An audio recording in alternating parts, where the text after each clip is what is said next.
Ini yang akan berbahaya dalam jangka, karena ada kondisi 2023, 2024 Pilpres, ada namanya ekonomi, ada namanya pola.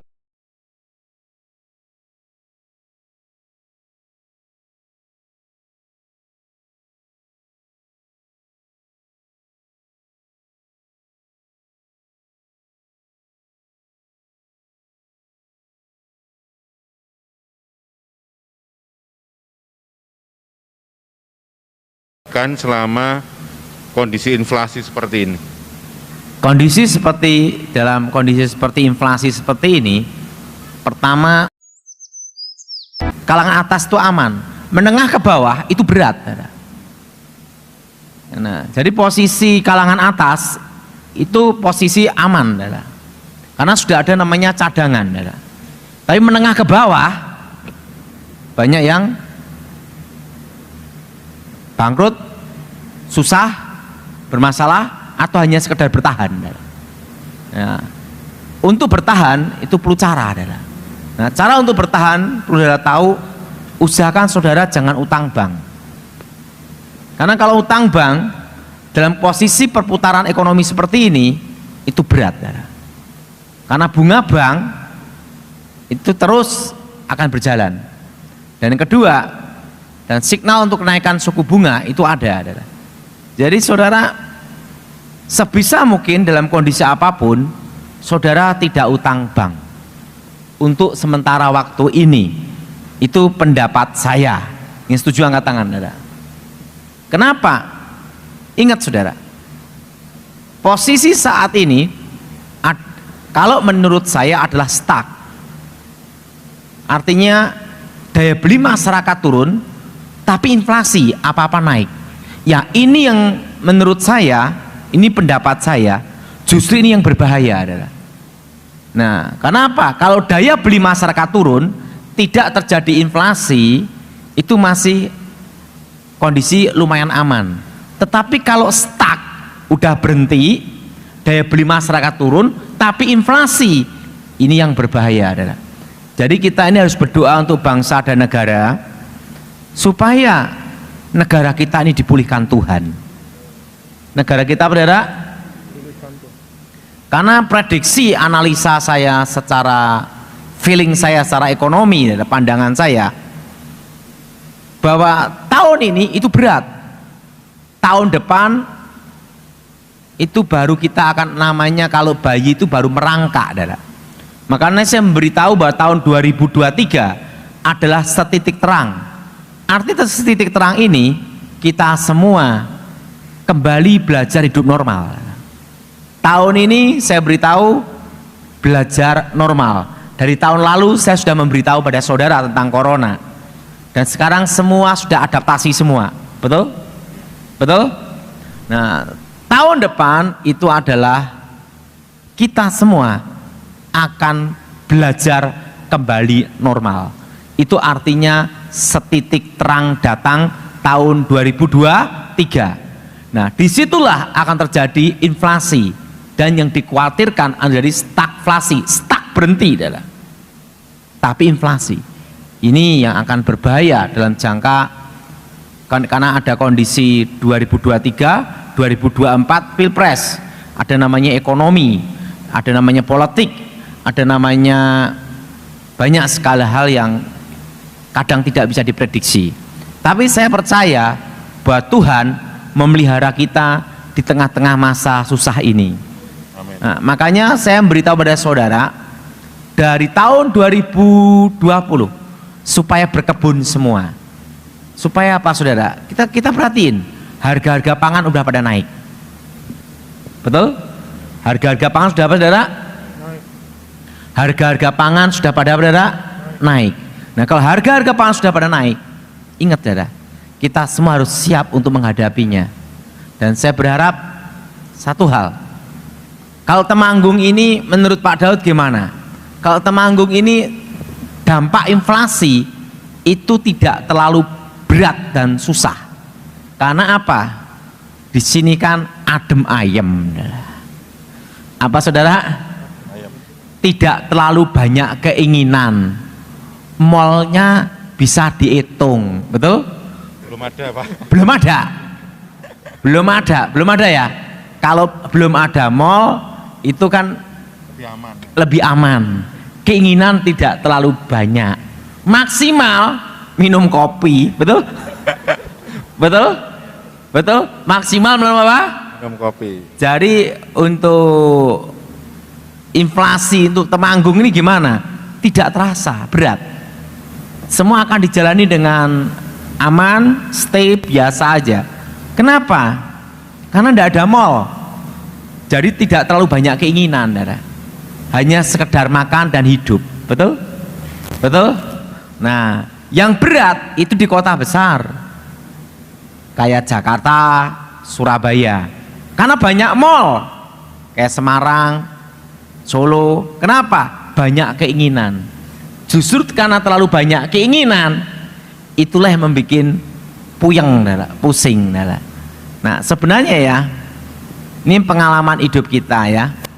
Kalau kita ini mau apa adanya hidup ini, saya percaya uang 10.000 rupiah bisa hidup dalam satu hari, asal mau menikmati aja. Pertama, beli beras ya setengah kilo kan, karena kesibukan terlalu enak hidup ini setelah pelayanan. Justru setelah pelayanan itu menurut saya hidup paling enak, saudara. Makan apa aja bisa. Dan jemaat terlalu memanjakan. Nah, memanjakannya gimana? Ngasih makan sing enak-enak, saudara. Nggak ada yang nggak enak. Dan semua berminyak, saudara. Nah, saya sadar, wah ini kalau trigisit 600 ini jadi apa? Saya kembali ke hidup saya masa dulu. Yaitu apa? Saya itu sejak kecil tuh minum kopi, dan saya kan dijauhin dari gula. Jadi saya itu pagi minum kopi atau minum teh tanpa gula. Habis minum kopi jalan kaki, 3-4 kilo. Setelah jalan kaki 3-4 kilo, setelah itu baru sit up, olahraga yang lainnya, latihan lainnya. Setelah itu baru saya makan nasi sama telur sama makan pisang. Dah itu. Siang malam itu makan jambu biji di jus, setelah itu seledri sama wortel. Setiap hari itu aja. Itu saya lakukan kembali ke hidup saya waktu saya latihan. Nggak minum obat macam-macam, normal. Ya. Prinsipnya satu, saudara. Kita diciptakan Tuhan itu bergerak. Buktinya kita tidur aja, jantung kita juga bergerak, betul? Betul? Jadi saran saya saudara, selama kita hidup, badan kita harus bergerak. Saya masih ada jalan kaki, masih ada di kebun. Oh, di kebun itu kan ada kebun tempat kita ini ada 2,5 hektar keliling saya jalan itu. Jadi jalan kaki apa semua. Nah, dan saran saya satu, kita harus kembali ke hidup yang sehat, saudara. Yang setuju angkat tangan, saudara. Pak, ini nyambung masalah yang inflasi selama 5 tahun ke depan ini, Pak. Untuk saya mau bertanya, saya ini masih muda, kira-kira bisnis apa yang bagus dan aman dikerjakan selama kondisi inflasi seperti ini? Dalam kondisi seperti inflasi seperti ini, pertama online. Apa saudara? Online maupun setempat bisa. Kedua, jangan berpikir mengembangkan bisnis dulu, tapi memperkuat bisnis dulu.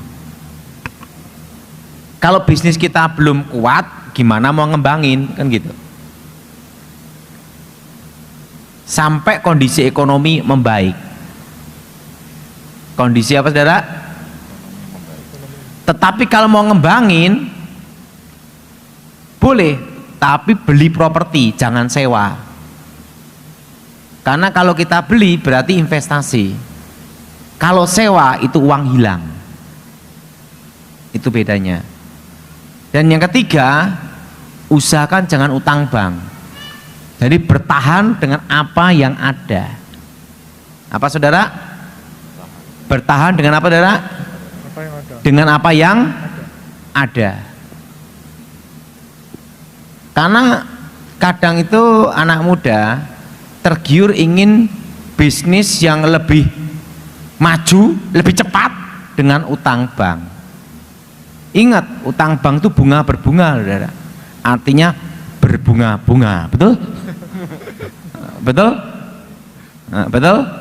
Nah, jadi dalam posisi ini gunakan posisi yang paling aman. Itu kalau prinsip saya dalam bisnis ya. Dan usahakan bertahan. Usahakan apa saudara? Bertahan. Nah, kalau saya ini puji Tuhan, saya baru banyak belajar satu hal. Dalam kondisi apapun kita harus namanya itu bertahan. Dalam 5 tahun ini segala investasi harus real. Harus apa? Harus apa? Real. Jangan investasi yang non real, kayak trading robot lah. Saya kan udah ngomong tentang trading robot itu tahun 2020 tentang investasi. Kelihatannya saya pernah khotbah di sini ya, tentang investasi harus real dan jangan non real, kan itu ya. Karena apa? Dalam kondisi inflasi dan resesi itu kita harus betul-betul investasi real dan jangan non real. Nah, dan yang kedua harus belajar yang namanya surat perjanjian juga dalam bisnis. Nah, pokoknya intinya real di sini apa? Emas ya ada emasnya, perak ya ada peraknya, kopi ya ada kopinya. Jangan hanya secari kertas.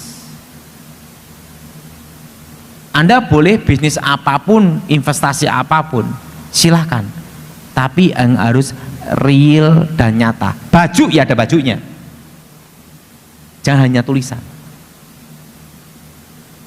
Wong yang real aja kadang meleset, apalagi tidak kelihatan, betul nggak? Saya kan pernah dapat cerita sama kawan. Aduh, siapa kawan saya cerita tentang seseorang. Dia pesan ke Cina. Intinya pesan sandal di Cina. Oke. Dikirim sandalnya. Harga deal.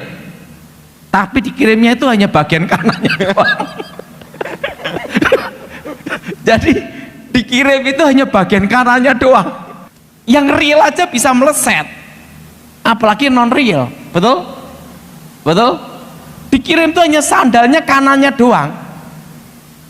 Lah pakai gimana? Mau ndak mau pesen bagian kirinya supaya kanan kiri. Loh, dalam bisnis ada sesuatu yang tidak terduga. Yang real aja bisa meleset, apalagi non real. Siapa yang setuju angkat tangan? Iya, pokoknya dalam bisnis itu nyata. Kalau masalah pelayanan, iman itu saling percaya. Oke. Kalau bisnis tidak bisa, harus ada waspada.